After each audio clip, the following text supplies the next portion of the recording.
మూడవది జపమాల తిప్పుతూ ఉంటుంది సరస్వతీదేవి చూడండి. ఆవిడ జపం చేయడం ఏంటంటే ఆవిడ స్వయంగా దేవుడు. ఎవరి కోసం ఈ జపం? వాడు ఆయన కోసం. ఆయన ఈ జన్మకు కనపడ్డావు. 4 ముఖాలు, ఎప్పుడు సృష్టి కార్యక్రమంలో ఉంటాడు ఆయన. Creation busy. ఆయనకి 2 కళ్ళు. ఇండియా చైనా జనాభాలో పుడుతూనే ఉంటుంది అక్కడ. ఆయన కోసం కాదు అది.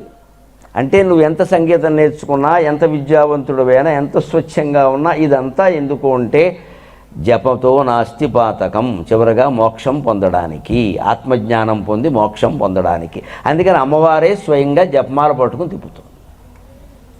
దాన్ని నేనేమన్నాను కవిత్వ రూపంలో, భాషా ప్రపంచము భావనాలోకము జపమాలగా తిప్పు జ్ఞానదాత్.